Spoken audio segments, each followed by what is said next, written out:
Então, galerinha, vamos agora ver um pouquinho de geometria.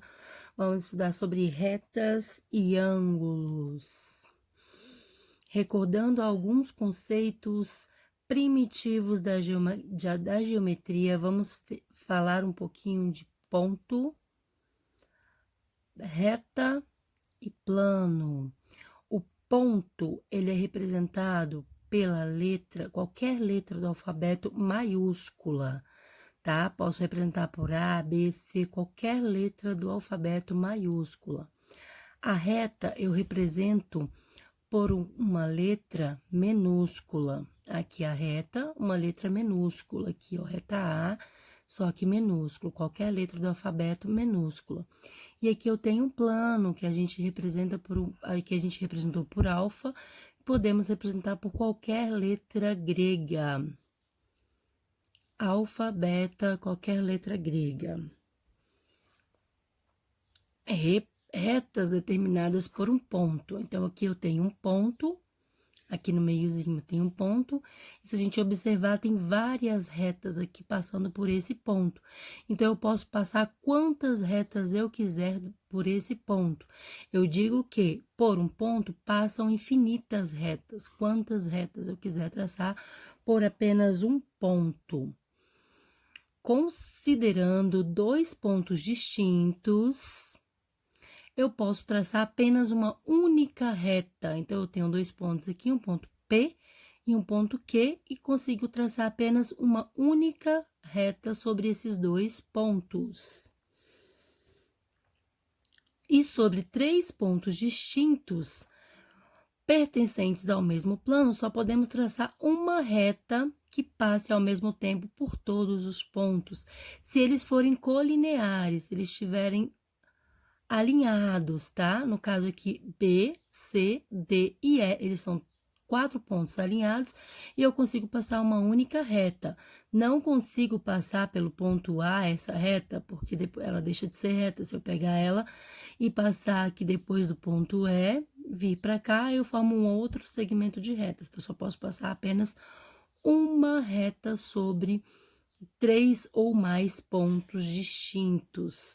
Só posso passar se eles forem colineares, se eles estiverem alinhados. Semirretas. Então, falando de semirretas, eu tenho um ponto B aqui.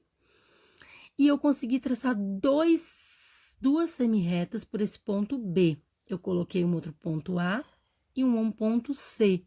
E aí, eu tirei duas semirretas.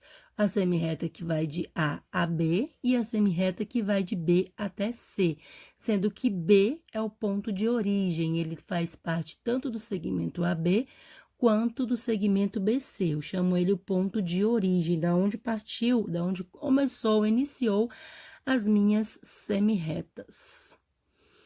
Segmento de reta, considerando um ponto AB da reta R, aqui a gente tem uma reta R, e a gente tem um ponto A e um ponto B. O que é o segmento de retas aqui? Essa parte vermelhinha, ó, todos os pontos que estão compreendidos entre A e B. Então, todos os pontos que estão aqui entre esses dois pontos, A e B, eu formo um segmento de retas, tá? Ele é representado dessa forma aqui, ó, segmento de retas com tracinho em cima, AB. Ele tem um início e ele tem um fim, então eu consigo determinar a medida desse segmento de retas, de todo segmento de retas. Então, falando de medida de segmento de retas, o que são medidas congruentes? Como eu posso medir o início e o fim do segmento de retas, né?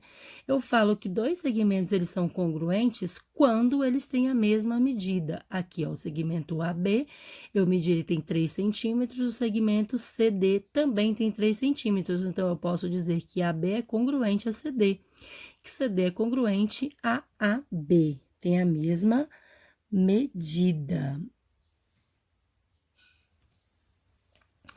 E vamos passar para ângulos, classificação dos ângulos.